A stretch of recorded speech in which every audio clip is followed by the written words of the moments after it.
예, 먼저 인사드리겠습니다. 포스코 인사그룹 채용팀 도상혁 대리입니다. 반갑습니다.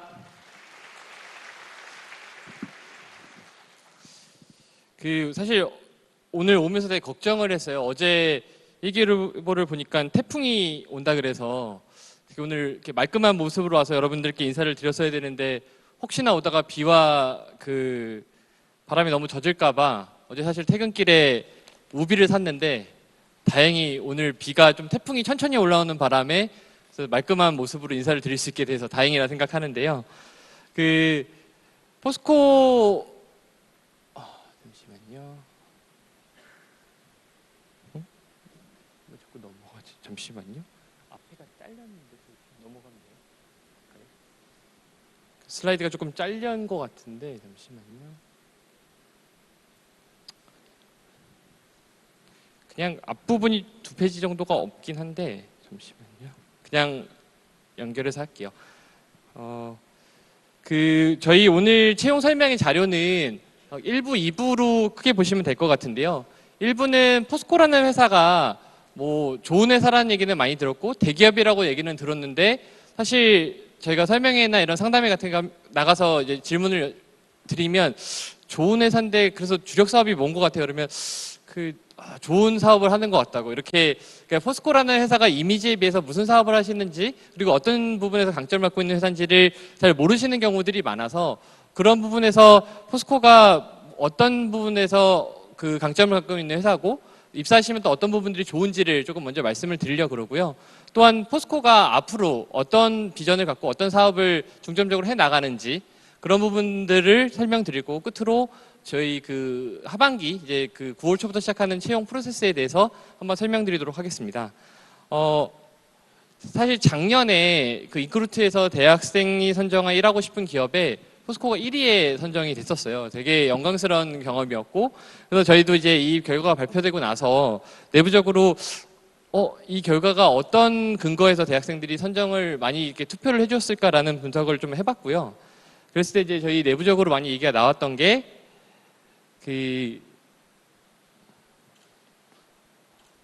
사실 포스코가 올해 50주년이 됐거든요. 50주년이라는 짧고도 긴 어떻게 보면 반세기라고 저희는 얘기하는데요. 그 기간 동안에 회사가 경쟁력을 갖춰오기 위해서 제철보국이라는 즉 1968년 4월 1일에 전후의 나라의 어려운 시기에 철강업을 통해서 나라에 이바지하겠다라는 이념을 갖고 시작했던 회사이기 때문에 어떤 DNA에는 사실 제철보국이라고 하는 그리고 고 박태준 명예회장이라고 하는 걸출한 인물이 계시기도 하고요.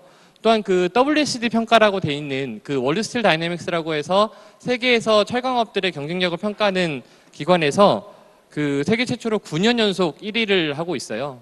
이게 사실 조금 자랑하고 싶어서 썼던 건데 9년 연속이라는 게 포스코가 50년 된 회사인데 그중에 거의 한 10년을 1위를 세계적으로 그러니까 국내 1위가 아닌 세계 1위를 차지하고 있다는 거는 그만큼 어떤 생산 경쟁력 그리고 영업력 기술력 모든 부분에서 최고의 경쟁력을 갖기 위해서 노력하고 있는 결과라고 생각이 되고요. 그리고 여기 옆에 있듯이 근속 연수 저희는 거의 한 20년 19.7년이거든요. 그래서 근속긴 사기업 중에 상위권에 뽑히고 있고요. 그리고 기가스틸 그리고 50년의 역사 있는데 사실 이 모든 게 다 이유는 아니었어요. 1위에 선정됐던 이유는 1위로 선정된 거에 가장 큰 이유는 구성원들의 자부심이라고 나왔습니다. 구성원들의 자부심이라는 단어가 조금 생소하고 어렵게 느껴질 수도 있는데요. 구성원들의 자부심이라는 거는 그냥 근거 없이 만들어지는 것이 아니라 포스코인으로서 일하는 것이 자랑스러울 수 있는 근거가 있기 때문인데요. 대표적인 건 3가지가 대한민국 경제 성장을 견인해온 고유의 기술력, 그리고 공익적 가치를 중시하는 기업 철학, 그리고 임직원 모두의 기업이라는 조직 문화를 갖고 있다는 것을 들 수 있습니다.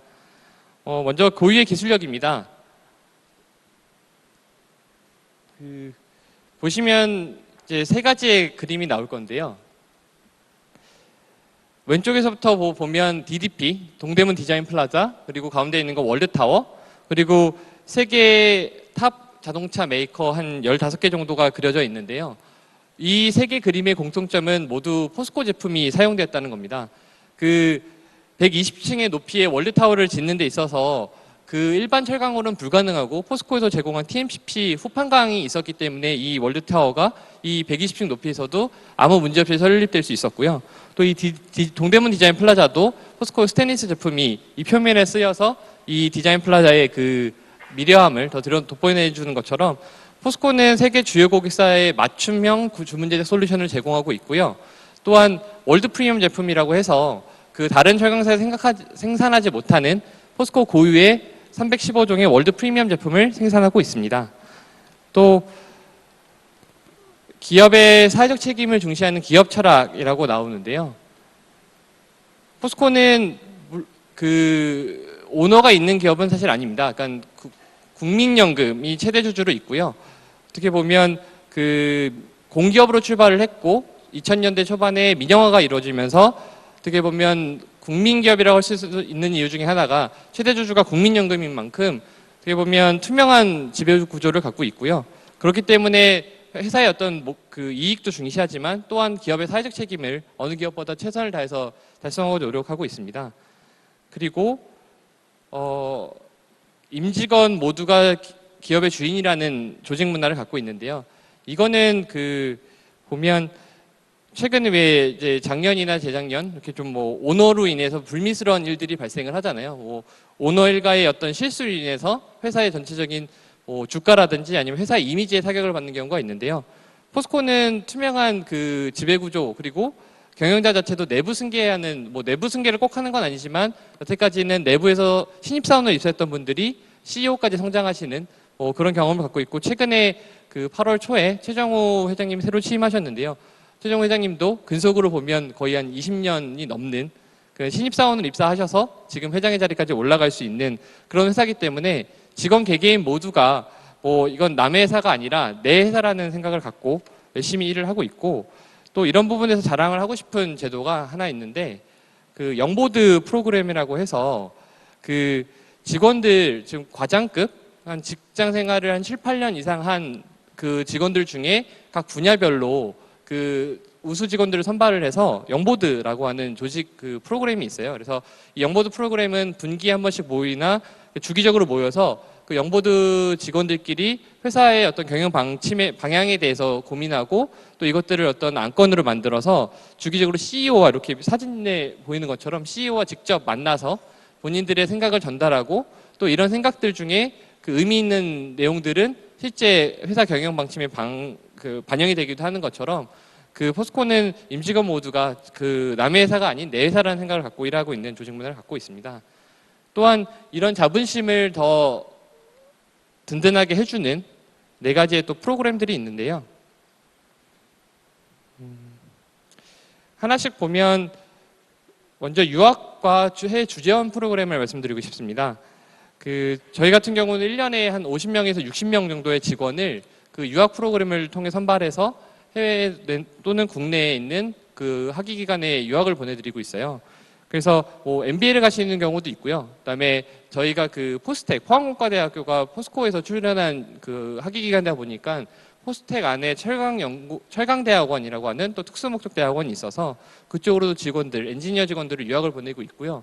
또한 해외 연구과정이라 그래서 MIT나 뭐 스탠퍼드 같은 세계적으로 철강이나 혹은 관련 철강 공정이라든 관련된 연구를 선진적으로 하고 있는 연구기관에 가서 직원들이 1년씩 자유롭게 자유주제로 해서 연구를 하고 오는 프로그램들도 있고요.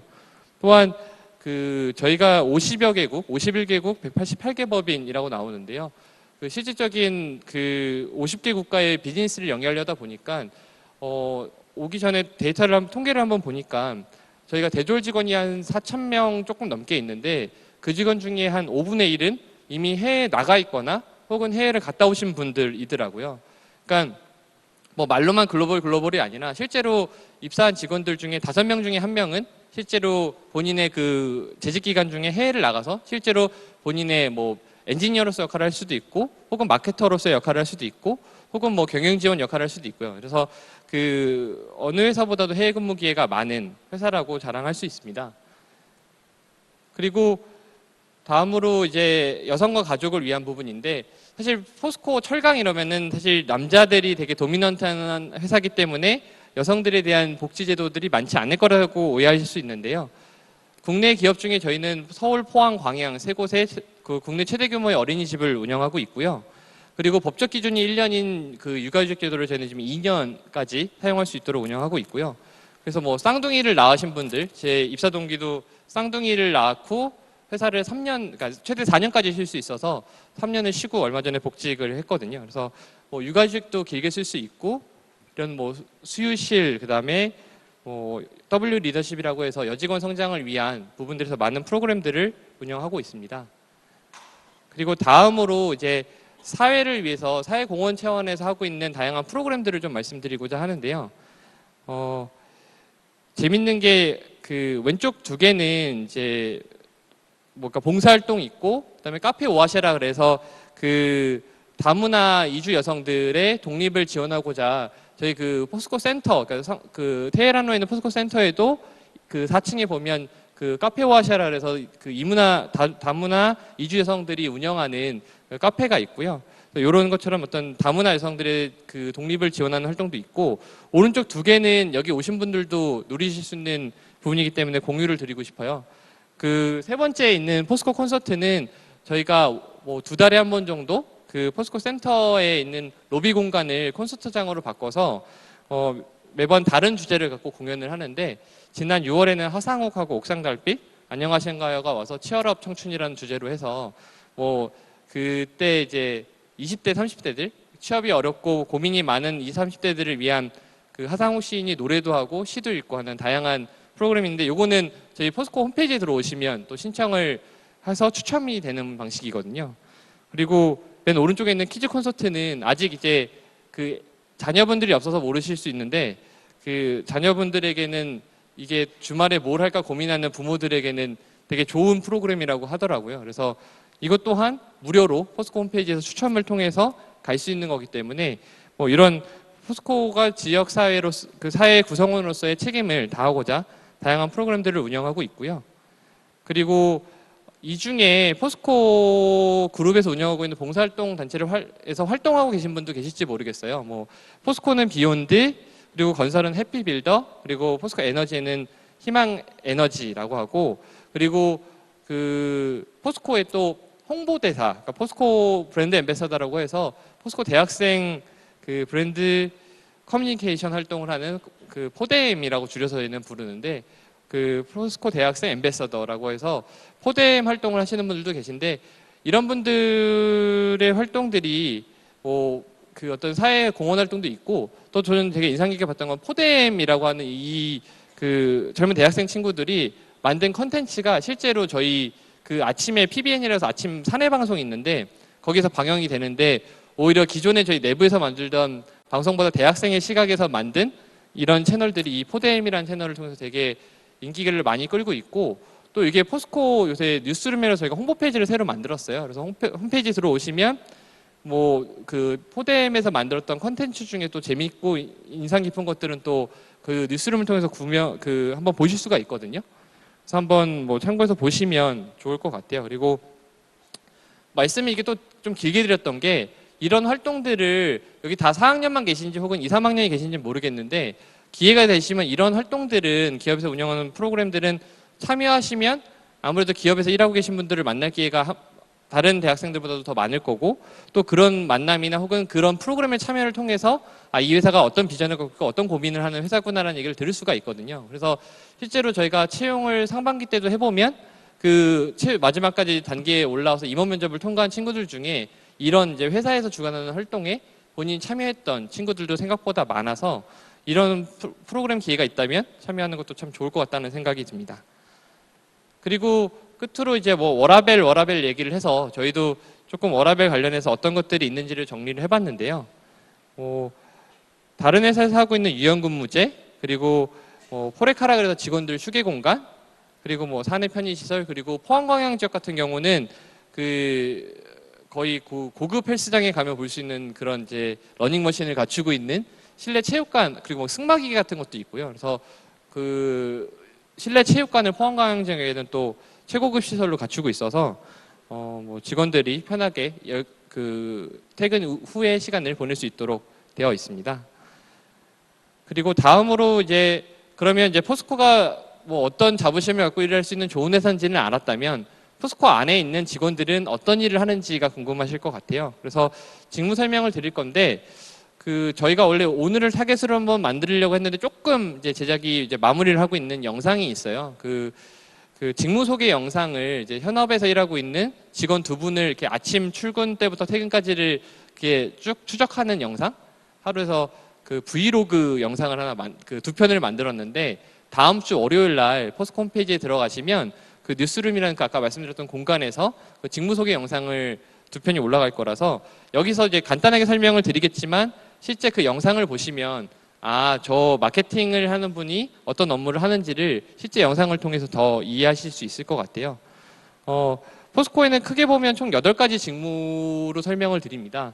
생산기술, 설비기술, 공정물류, 환경에너지, R&D, 마케팅, 재무, 경영지원, 구매. 경영지원과 구매는 보통 묶여 있으니까 총 8개 직무인데 아무래도 저희는 그 엔지니어링 회사고 엔지니어 회사다 보니까 제일 많은 부분을 차지하는 것이 엔지니어 직무인 것 같습니다. 그러니까 저희는 현재 좀 계열별 채용을 하고 있기 때문에 이공계 지원자들이 이제 지원을 하는 생산기술, 설비기술, 공정물류, 환경에너지가 있고요.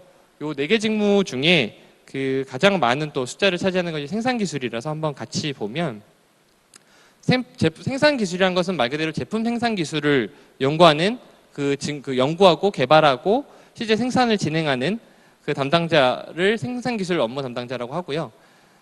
생산기술 포항 선제부라고 해서 선제 제품, 그 스프링이나 이런 스프링 형태의 그 얇은 철강 제품을 만드는 걸 이제 선제 제품이라고 하는데 그 부서에서 근무하는 직원의 하루 일과를 보면 아침에 출근해서 그 철강은 참고로 말씀드리면 그 휴대폰 갤럭시 S처럼 모델을 표준화해서 만들어 놓고 공장에 쌓았다가 출고하는 방식이 아니라요.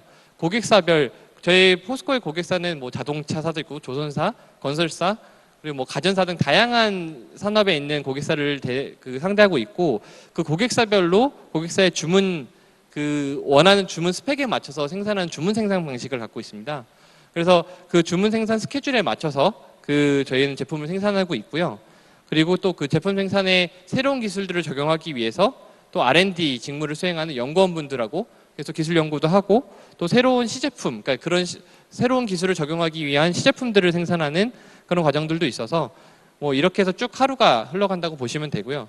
또 이와 다르게 그래서 생산기술 쪽 직무는 저희가 전공무관 채용이지만 제일 많은 전공은 신소재, 재료, 기계, 화공, 전기 그러니까 전반적으로 그 공대에 많은 전공자들이 있는 그런 대부분의 전공이 많고 그 중에서도 생산 아까 말씀드린 소재, 기계, 화공, 전기 이런 전공자들이 많은 것 같고요.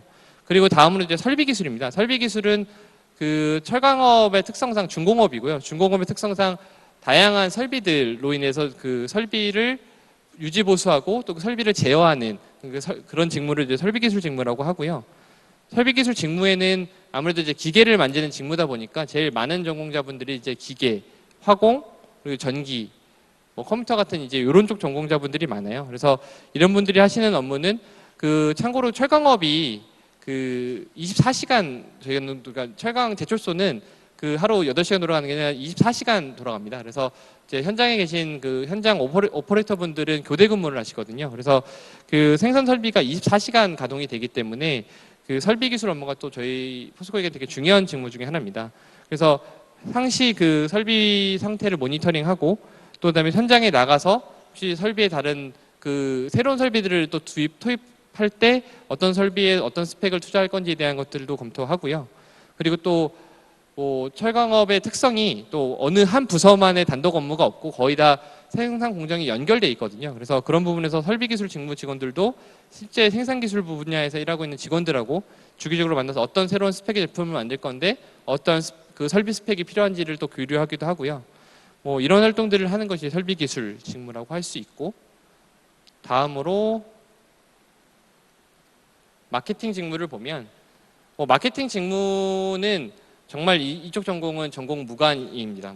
다양한 전공을 갖고 계신 분들이 있어서 엔지니어 출신도 계시고요. 경영경제 혹은 어문 전공하신 분들도 있고 아예 전혀 상관없는 교육학 전공하신 분들도 있고 정말 다양한 분들이 계신 것 같아요. 그래서 마케팅은 실질적인 생산된 철강 제품을 파는 것만 하는 게 아니라요. 실제 아까 앞에서 말씀드렸던 것처럼 주문 생산 방식이기 때문에 고객사의 어떤 니즈를 발굴하고 그 니즈에 맞춰서 제품을 설계하고 그다음에 그 제품 설계를 하는 부서와 또 커뮤니케이션을 해야 되고요.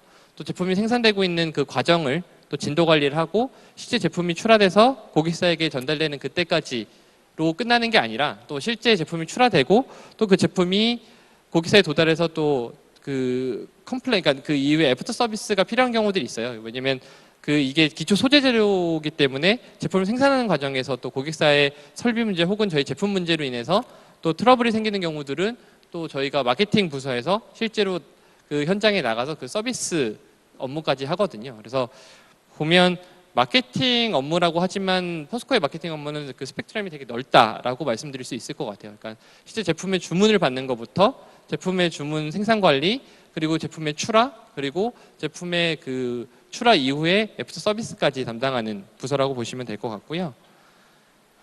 이렇게 해서 전체적으로 한번 직무를 봤는데 이제 사실 여기가 또 강조드리고 싶은 부분이에요. 어느 회사를 지원하나 제일 그 중요한 게 이 부분인 것 같아요. 이 회사가 현재까지 무엇을 해서 어떤 비즈니스를 영위해 왔고 앞으로는 그러면 무슨 비즈니스를 할 건가가 중요한 것 같아요. 왜냐하면 회사에서 신입사원을 채용하는 이유는 여러 이유가 있겠지만 그 중에서도 가장 큰 이유는 미래에 대한 투자거든요. 그렇게 되면 신입사원들이 와서 무슨 일을 할까를 고민을 해야 될 거고 결국에 그러면 이 포스코라는 회사를 만약에 예를 든다면 어떤 비즈니스를 지금 새롭게 고민하고 있고 그 사업의 비전이 어떤지를 알고 계신다면 아무래도 자기소개서, 혹은 지원서, 혹은 지원서 작성 혹은 면접 과정에서 어느 지원자보다 그 강점을 가지실 수 있을 것 같아서 지금 포스코가 이제 새롭게 그 철강업을 넘어서 철강업과 연결된 이제 새로운 비즈니스들을 고민하고 있는 것 세 가지가 요 기가스틸, 스마트 팩토리, 리튬 사업인데요. 하나씩 보겠습니다. 기가스틸은 얼마 전에 TV 광고도 한번 했었는데요. 그 인장 강도라고 해서 이제 철이 찢어지는 그 강도가 1기가파스칼이 넘어가는 제품에만 이 기가스틸이라는 표현을 쓸 수 있다고 해서 이 기가스틸이라는 것을 그 꿈의 소재, 그러니까 라고 부르는데 왜 그러냐면 최근에 이제 자동차라든지 모든 이제 특히 자동차에서 제일 중요한 화두 중에 하나가 그 연비를 줄이면서도 그러니까 연비를 줄이려면 자동차가 경량화가 돼야 되거든요. 그러니까 좀 더 가벼운 소재를 써서 제품을 만들어야 자동차의 연비가 좋아지고 근데 연비가 좋아지는 건 동시에 안전은 보장이 돼야 되는 거예요. 왜냐하면 자동차를 탑승하는 사람들이 안전이 보장이 돼야 되는데 그럼 되게 어려운 명제인 거예요. 왜냐하면 사실은 두껍고 무거운 제품일수록 사실은 더 튼튼하고 안전한 거고 어떻게 보면 얇을수록 사실 가벼워진 만큼 안전도를 포기하는 거거든요. 근데 그거를 대체할 수 있는 소재가 기존에는 이제 알루미늄이라고 하는 소재였어요. 그래서 그 외제차 보면 외제차 중에 이제 비싼 차들을 보면 알루미늄으로 차를 만드는 차들이 있는데 그런 차들은 이제 억소리 나는 이제 그런 가격을 갖고 있는데 그런 이제 알루미늄으로 목표해서 모든 자동차를 만들 수 없으면 그러면 이제 자동차사에서는 철강사에 요구를 하는 게 그런 거예요.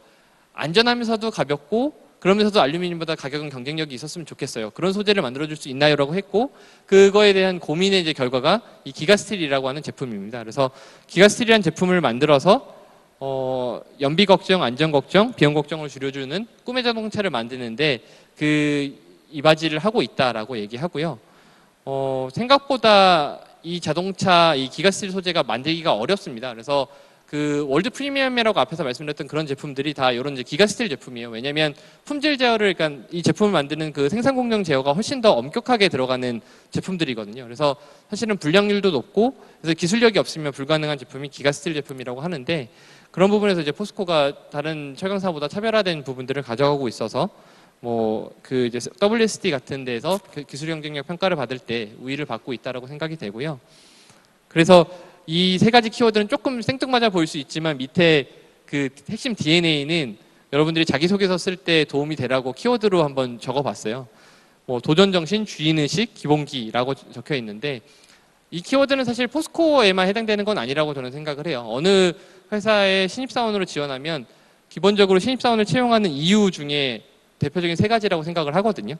왜냐하면 기존 사원들이 하고 있지 않은 새로운 생각을 하는 그러니까 뭔가 좀 약간 위험해 보이지만 도전하는 그런 정신을 갖고 있는 그 신입사원들, 그러니까 신입사원을 채용하는 중에 하나가 도전정신. 그래서 어떤 기존과 다른 새로운 것들을 도전할 수 있는 그런 거. 그리고 뭐 이 사람이 해도 되고 저 사람이 해도 되는 게 아니라 꼭 내가 해야 된다라는 주인의식을 갖고 있는 사람. 그리고 끝으로 그냥 의지와 열정만 갖고 있는 게 아니라 그 문제를 실질적으로 해결해 나갈 수 있는 기본기. 그러니까 뭐 엔지니어로 친다면 공학적 지식이 있어야겠죠. 뭐 공학적 지식이 없는데 문제를 해결할 수 있는 경우는 사실 많지는 않거든요. 그래서 그런 부분에서 도전 정신, 주인의식, 기본기가 중요하다고 저희는 이제 강조를 하고 있어서 요거는 혹시 이제 찍어 놓았다가 나중에 쓰실 때 좋은 키워드로 쓰시면 어떨까 싶습니다. 다음으로 스마트 팩토리입니다. 스마트 팩토리는 사실 그런 질문도 받았어요. 뭐 철강업, 중공업 이런 데들은 이제 굴뚝산업인데 뭐 스마트 팩토리라고 하는 그 어떤 4차 산업의 그런 기술들이 굳이 적용하실 필요가 있나요? 라고 얘기를 하는데 그거에 대한 답을 드리자면 포스코가 앞에서 말씀드렸다시피 이제 50년 역사를 갖고 있고 50년 동안 조업을 해왔어요. 그러니까 제품 생산을 해왔고 50년 동안 제품을 생산하면서 다양한 데이터들, 그러니까 조업 데이터도 있고 어떤 제어 혹은 뭐 이제 설비 트러블이 났던 데이터도 있을 거고요. 수많은 데이터들이 이제 축적이 돼 있고요. 예전에는 이제 빅데이터, IoT, AI 같은 기술들이 발달하기 전에는 사실은 50년의 데이터가 쌓여 있다고 하더라도 그거를 어떻게 활용할 줄을 몰랐던 건데 이제 그러니까 슈퍼컴퓨터라고 하는 새로운 이제 엄청난 CPU가 등장을 하고 그리고 실질적인 그 CPU를 갖고 분석할 수 있는 새로운 분석 툴들, 그러니까 뭐 데이터 마이닝이라든지 새로운 이제 분석 툴들이 등장을 하면서 포스코도 어떻게 활용을 하고 있냐면 고객사에서 어떤 ABC라는 스펙의 제품을 요구했을 때 어떻게 하면 가장 생산 착오 없이 그 제품을 생산할 수 있는지 어떤 최적의 생산 공정을 만든다거나 혹은 IoT라고 하는 게 이제 그 안전 쪽에서 많이 이제 저희가 적용을 하고 있는데 실질적으로 안전사고가 나기 전에 예상 징후들이 있거든요. 뭐 설비에서 어떤 떨림이 나타난다거나 아니면 특정 부위의 온도가 많이 올라간다거나 이런 이제 특정 이상 징후가 나타날 때 이제 이거를 데이터를 기동안에 수집해서 분석을 해서 그거를 이제 엔지니어에게 사전에 IoT 베이스로 해서 엔지니어가 어느 위치에 있을 때 그 물건에서 내가 지금 이상 신호가 나타날 수 있으니 설비를 점검하거나 혹은 안전 상태를 점검하시오라고 하는 그 IoT 기반의 어떤 새로운 기술들 이제 저희 쪽에서는 활용이 가능해서 적용을 하고 있고 그 제가 얼마 전에 그 이제 밑에 있는 거랑 연결되는 건데 인공지능 기초 전문가 양성 과정 그리고 이제 사내 교육 과정이 있는데 그거에 이제 기초 과정을 이수했어요. 그래서 뭐 제가 AI에 대해서 아는 건 많지 않지만 그 포스코에서 하고 있는 것들이 어떤 건지는 이제 사례로 많이 이제 공부를 했는데 보면 뭐 앞에서 말씀드린 것처럼 이제 그 경쟁사에서 100의 자원을 갖고 뭐 50의 제품을 50배 아웃풋만 뽑아낸다고 했을 때 포스코는 100의 자원을 갖고 70, 80의 제품을 생산할 수 있는 그런 최적의 생산 공정들을 스마트 기술을 이용해서 만들어 나가고 있고 그런 부분에서 저희에게는 스마트 팩토리가 중요한 의미를 갖는다라고 얘기하고요. 그리고 뭐 아까 말씀드렸던 안전 부분에서도 스마트 팩토리는 같이 적용이 되고 있고요. 그리고 이 스마트 기술이 이제 뭐 밑에 이제 스마트 팩토리를 이끄는 주인공은 바로 우리라고 써 있는 거의 의미는 그 스마트 기술만 갖고 있다 그래서 무조건 스마트 팩토리가 가능한 건 아니더라고요. 그러니까 철강업의 특징이 뭐고 철강업에서의 설비는 어떤 스펙의 특징을 갖고 철강 제품의 특징은 뭔지를 잘 이해하고 있는 내부 직원들이 스마트 기술을 새롭게 학습했을 때 그때 진정한 의미의 스마트 팩토리가 가능하다라는 제 내부의 이제 연구 결과가 있어서 저희는 이제 전체 직원들에게 스마트 AI 그 전문 교육을 실시를 하고 있어요. 그래서 현장에 있는 엔지니어들이 그냥 단순하게 기계를 과거에 했던 방식으로 똑같이 오퍼레이팅 하는 게 아니라 새로운 이런 스마트 기술들을 학습을 직접 전 직원을 대상으로 하고 있고 그런 교육을 바탕으로 직원들이 그걸 실제 업무에 활용하는 그런 프로세스를 갖고 있어서 이 부분도 한번 강조드리고 싶었고요. 끝으로 이제 리튬 사업입니다. 리튬 소재 사업은 뉴스에서 보신 분들도 있을 텐데 포스코랑 이번에 하반기에 저희가 이제 그룹 채용에서 같이 하는 포스코 캠텍, 포스코 ESM 같은 이제 그 2차 전지에 들어가는 기초 리튬 소재를 만드는 사업이고요. 저희 내부 여기 적혀 있네요. 리튬 소재 사업의 비전 자체가 앞으로 한 3, 4년 내에 현재 대비 4배 이상의 폭발적인 성장을 할 시장이라고 지금 뭐 분석이 되고 있어요. 그러니까 예를 들면 뭐 전기차, 그다음에 수많은 이제 제품에 들어가는 2차 전지들, 휴대폰 뭐 여러 가지 ESS 같은 다양한 제품에 이제 2차 전지가 들어가기 때문에 그런 부분에서 리튬 소재 사업의 비전은 좋게 보고 있고요. 저는 이 페이지 설명드릴 때 꼭 포스코 캠텍의 주가를 보시면 안다고 말씀을 드려요. 포스코 캠텍이 최근에 그 주가가 어마어마하게 올랐거든요. 그 주식시장의 주가는 결국에 그 기업의 미래 가치를 반영한다고 생각하는데요. 그런 부분에서 이 리튬 소재 사업은 포스코도 그 영위하고 있고 포스코 캠텍, ASM 같은 이제 계열사 전체적으로 이제 새로운 차세대 먹거리로서 육성을 하고 있는 사업이라고 보시면 될 것 같습니다. 그러면 이제 포스코의 장점, 그리고 포스코의 직무, 그리고 포스코의 미래 사업까지 들었으면 이제 마지막으로 이제 포스코가 가고 싶은 마음이 좀 드셨을 거라는 전제하에 어떻게 보면 제일 궁금해하실 포스코를 그럼 어떻게 채용을 하고 있고 어떻게 준비하면 되는지에 대해서 마지막으로 말씀을 드리겠습니다. 이 포스터는 처음으로 저희가 오늘 공개하는데요.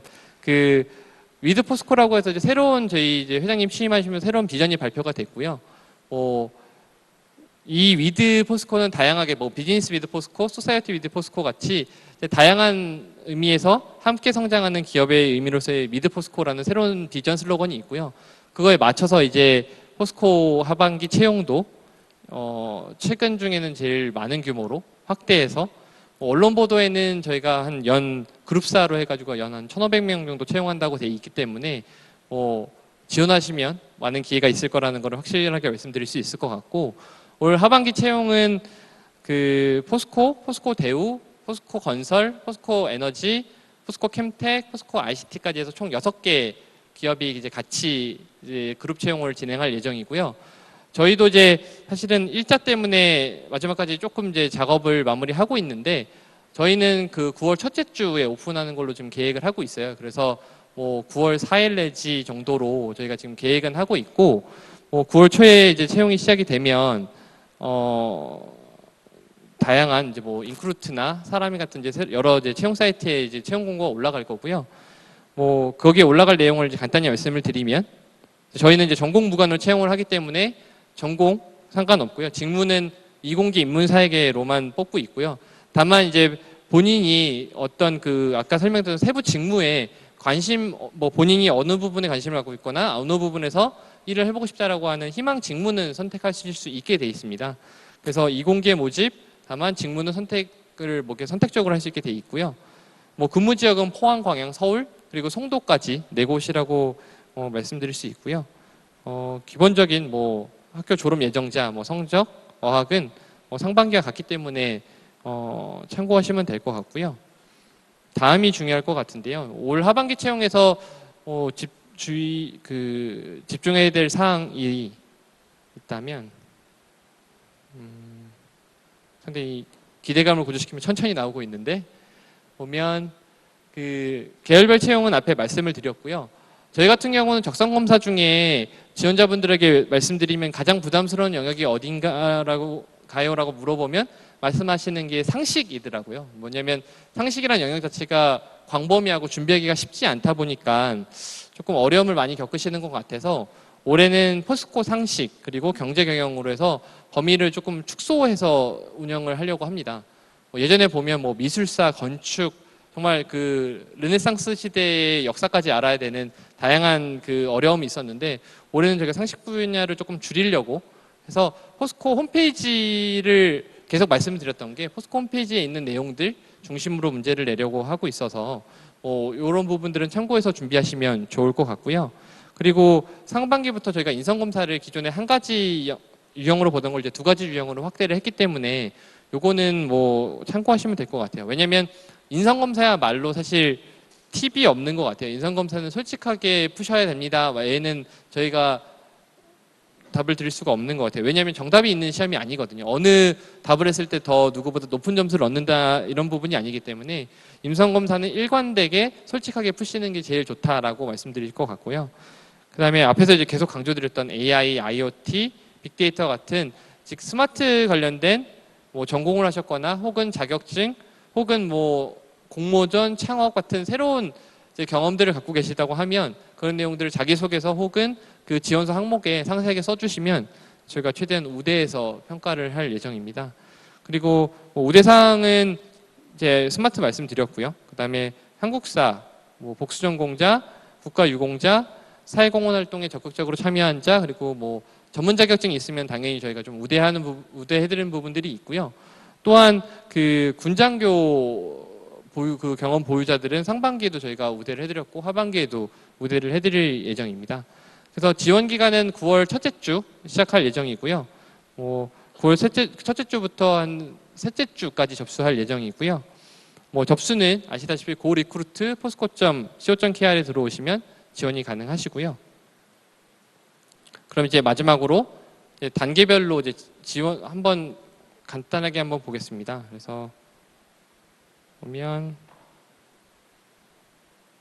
전체적으로 보면 자기소개서는 저희는 이제 크게 지원 동기, 그다음에 지원 동기와 회사 선택한 이유를 물어보고요.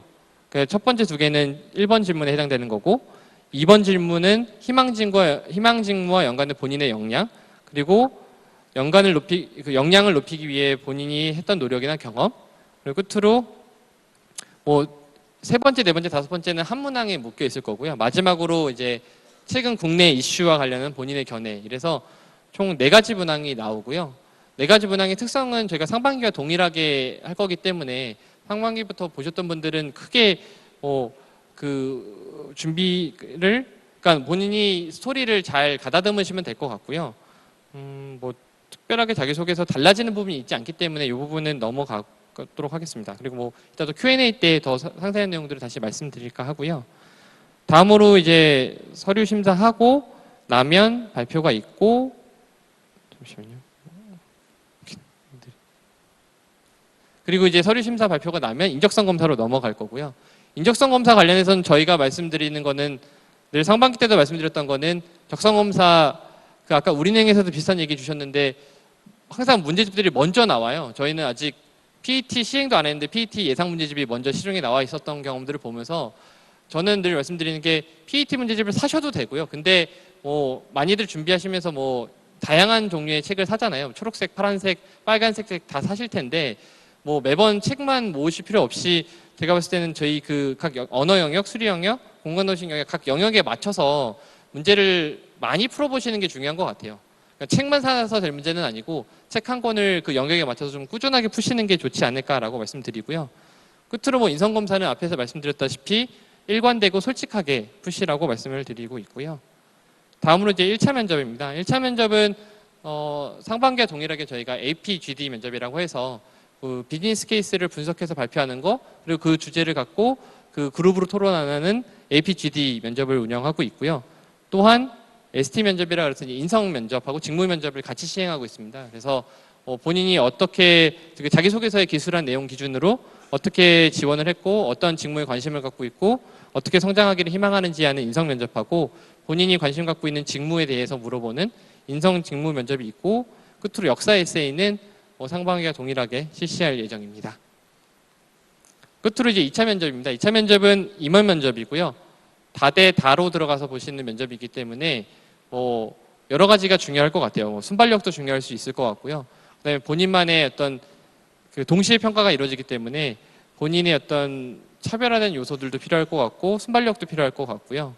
그다음에 저희는 그렇게 압박 면접은 하지 않는데 약간 돌발 질문들을 할 때 그런 이제 순발력들은 좀 필요한 것 같아서 이런 것들은 준비를 많이 하실수록 도움이 되는 것 같아요. 스터디를 한다거나 아니면 이제 같이 준비하는 사람들끼리 모여서 서로가 좀 이렇게 새로운 질문들을 해주고 그리고 또 비디오를 촬영해서 보고 하면은 아무래도 좀 준비하시는 데 도움이 많이 되지 않을까 싶고요. 끝으로 이제 최종 발표가 나면 저희 같은 경우는 3개월 신입사원 교육을 하고요. 3개월 동안 또 부서에 가서 신입 수습 기간을 거칩니다. 그래서 총 6개월을 입사하시고는 트레이닝 기간이라고 가져가고 있어요. 그래서 다른 회사보다 그 기간이 긴 만큼 그 이유는 여러 가지가 있지만 철강업의 특성이라는 게 하루아침에 이해된다라고 저희는 생각하지 않고요. 새로 들어온 사람이 포스코인으로 성장할 수 있도록 6개월의 준비 기간을 거쳐서 하고 있다라고 보시면 되고 기본적으로 저 인재창전 교육이 이제 신입사원 교육이에요. 그래서 저기에서 3개월 교육 받고 현업부서 배치된 다음에 또 3개월 동안 OJT 교육을 받고요. 그리고 나서 한 6개월에서 1년 동안을 또 부서 멘토하는 멘토링 이렇게 해서 총 신입사원 교육 프로그램을 운영하고 있습니다. 이걸로 저희 포스코 채용 설명 자료를 마치고요. 그리고 또 Q&A 통해서 좀 더 상세하게 말씀드리겠습니다. 감사합니다. 네, 서류 접수부터 2차 면접까지 네, 꿀팁을 네, 포스코 도상현 매니저님께서 해주셨는데요. 네, 실제로 이제 사전 질문을 통해서 저희가 이제 질문을 받은 게 아니라 지금 실시간 스트리밍을 통해서 저희가 아까 말씀드린 네, 질문을 받아봤습니다. 사실 중복되는 내용도 있긴 한데 놓친 부분이 있을까봐 또 한 번 재차 질문을 드릴 수도 있는 점 네, 양해 부탁드립니다. 김별수님께서 인사를 담당하시는 입장에서 사실 우리가 지원하는 입장에서도 공백기에 대한 표현을 어떻게 해야 할지 저도 이렇게 입사 지원을 할 때 가장 궁금했던 부분인데 예를 들면 유학 같은 스펙 대신에요 공무원 시험 준비를 하면서 시간을 흘려보낸 사람이라면 그 공백기를 어떻게 표현하면 좋을지 네 혹시 말씀해 주실 수 있나요? 저는 그 질문에, 그러니까 그렇게 생각을 해요. 공백기, 취업을 준비함에 있어서 공백기라는 표현은 잘 안 맞지 않는 거 아닌가라는 생각을 해요. 그러니까 좀 틀린 표현이 아닌가라는 생각을 해요. 왜냐면 뭐 공무원 시험을 준비했든 혹은 뭐 다른 뭐 시험, 자격증 시험을 준비했든 그 시험 그 기간 자체, 기간 자체가 사실은 본인이 어떤 하고 싶은 일을 찾아가는 과정이었을 거고요. 그 시간들이 결코 낭비되는 시간이 아니라고 생각을 해요. 그래서 뭐 오히려 그 기간을 공백기라는 이유로 부정적인 생각을 갖고 숨기시는 경우들이 많은데 사실은 면접에 오시면 면접 과정에서 많이 물어보는 질문 중에 하나가 이 비는 기간, 소위 말해서 그 기간에 뭘 했는지를 물어보고 그러다 보면 제일 많이 하는 실수들이 당황을 해서 그거를 이제 막 숨기려고 하다가 거짓말이 되고 그 거짓말이 계속 꼬리를 물다가 결국에는 그냥 뭐 놀았습니다. 이렇게 결론이 나는 경우들이 많아서 저는 말씀드리고 싶은 거는 공백기라고 해도 의미 없는 공백기는 없는 것 같아요. 뭐 공백기라 그래서 다 뭐 집에 누워서 놀았던 거 아니잖아요. 뭔가 실질적으로 치열하게 고민을 했었던 거고 뭔가 자기의 미래를 위해서 샀던 거니까 그거를 본인이 지원하는 직무 혹은 회사와 관련해서 좀 스토리로 잘 만들어내는 게 중요하지 않는가 싶어요. 그러니까 그리고 솔직하게 말하는 게 좋다라고 저는 개인적으로 생각을 해요. 왜냐하면 뭐 어설프게 포장을 하는 것보다는 솔직하게 자기가 뭘 준비했었고 그 과정에서 뭘 얻었고 뭘 잃었다고 생각을 하면 오히려 그 내용을 들은 면접관들이 더 오히려 이 사람에 대해서 긍정적 이미지를 느끼고 더 좋게 평가하시는 경우들을 실제로 봤기 때문에 꼭 그 공백기라는 걸 숨겨야 된다고 생각하지 않고 어떻게 보면 본인이 어떤 고민을 했고 어떤 걸 배웠는지에 대해서 한번 고민을 해서 그거를 이제 지원서에 녹여내면 좋지 않을까라고 생각해 봤습니다. 네, 어떻게 답변이 되셨을지 모르겠습니다. 저도 사실 그 입사 지원서를 굉장히 많이 써봤던 네, 그 취업 준비생이었던 시절이 있었고 그때마다 이제 많이 써볼수록 솔직히 좋은 답변들이 나오더라고요. 그리고 정답은 없고 표준화된 답도 없습니다. 하지만 나의 얘기를 솔직하게 썼을 때 그건 나만의 답이 되니까요. 그건 좋은 팁인 것 같습니다.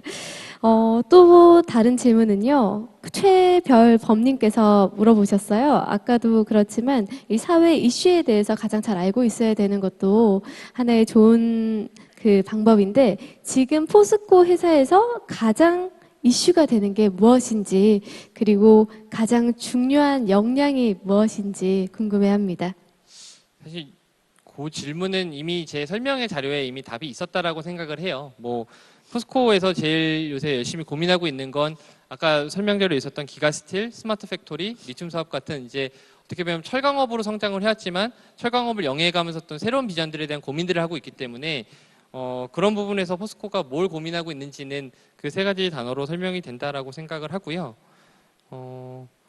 그리고 다음 질문이 뭐였죠? 그거랑 네, 그 다음에 가장 중요한 역량에 대해서 물어보셨는데 이건 그것도 많은 분들께서 질문을 공통적으로 해주셨어요. 사실 그것도 아까 저희 설명자료에서 제가 조금 길게 설명드렸던 도전 정신 그리고 창의력 그리고 그 기본기로 말씀드릴 수 있을 것 같아요. 결국에는 신입사원들이 와서 조직에서 기대하는 역할은 새로운 일에 도전하고 끈기를 갖고 뭔가 창의적으로 주인의식을 갖고 일하면서 또 그러면서도 기본기가 탄탄한 제일 어려운 세 가지인 것 같기는 한데요.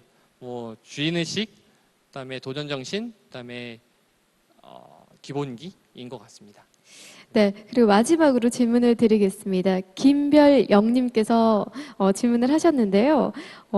도상현 매니저님께서 솔직하게 이 자소서를 딱 봤을 때 어느 점이 이렇게 눈에 띄는지, 그리고 어떤 것을 중요하게 보시는지, 그리고 이제 첫인상과 자기소개가 이 면접이나 합격의 몇 퍼센트 비중을 차지한다고 생각하시는지 조금 솔직하게 듣고 싶다고 합니다.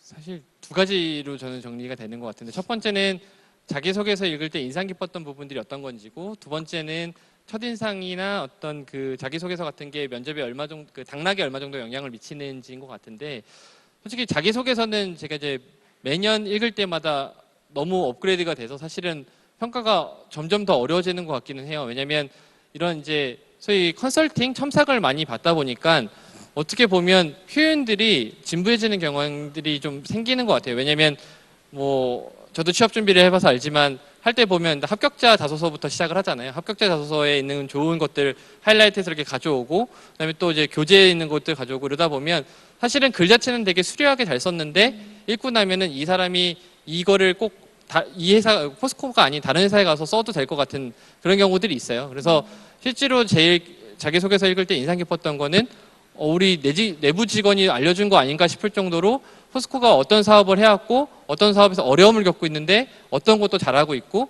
그러니까 뭐 회사라는 게 꼭 좋은 것만 있는 거 아니잖아요. 그러니까 뭐 지금 어려운 점, 또 잘하고 있는 점, 이런 것들에 대해서 많이 고민해보고 많이 찾아보고, 그리고 나서 그거를 글로 잘 녹여내면 다른 사람들의 자기소개서, 그냥 수려하고 아름다운 표현들만 가득한 자기소개서보다는 눈에 확실히 띄는 것 같고요. 뭐 그런 것들은 뭐 개인적인 선호일 수도 있지만, 저는 이렇게 본인이 이렇게 소제목을 달아서 뭔가 이렇게 주제를 명확하게 그 읽는 사람으로, 왜냐면 읽는 사람들은 짧은 시간 안에 많은 자기소설을 읽어야 되거든요. 그러다 보면 이 사람이 말하고 싶은지 뭔지 그 키워드가 잘 전달될 수 있도록 키워드 중심으로 정리한다고 하면 좀 아무래도 눈에 띄는 것 같고요. 끝으로 첫인상 내지 자기소개서는 좀 대답하면서 지금 이 앞에 거 대답하면서 고민을 해봤는데, 솔직하게 한 50% 이상은 되는 것 같아요. 어떤 얘기냐면 면접장에 와서 이렇게 우울하고 이렇게 고개 숙이고 인생 끝난 것처럼 앉아있는 면접자를 만나면 이제 어떤 면접관 혹은 면접을 그 채용 전형을 운영하고 있는 사람이 봐도 그 사람은 왠지 그 같이 일하고 싶지 않은 느낌? 그러니까 채용에 있어 신입사원 채용에 있어서 제일 중요하다고 얘기하는 것 중에 하나가 뭐 잘 모르겠을 때는 이 사람인지 홍길동인지 뭐 홍길순이 좋은지 잘 모르겠을 때는 그런 기준으로 저희가 얘기를 드릴 때가 있거든요. 같이 일하고 싶은 사람의 기준으로 봤을 때 그게 어떤 사람인지를 고민해보라라고 얘기를 하는데, 그런 의미에서 같이 일하고 싶은 사람이라는 느낌은 결국에 첫인상에서 많이 또 영향을 받잖아요. 그리고 또 그거를 뭐 1분 자기소개서나 이런 자기소개서를 통해서 강렬하고 짧지만 강렬하게 잘 전달할 수 있으면 뭐 그런 분들은 끝까지 임원 면접까지도 좋은 면접 결과들이 있었던 것 같아서, 그런 부분에서 저는 뭐 50% 이상이라고 생각이 됩니다. 네, 그 첫인상이라는 게 단순히 뭐 예쁘고 아름답거나 깔끔해 보이는 그런 외모가 아니라 내가 얼마나 이 회사에 관심을 가지고 그리고 나의 솔직한 나의 경험으로 임했느냐가 사실 얼굴에 나타나기 때문이라는 말씀으로 해석해도 될까요? 네. 포스코의 도상현 매니저님이었습니다. 여러분 큰 박수 보내주시기 바랍니다.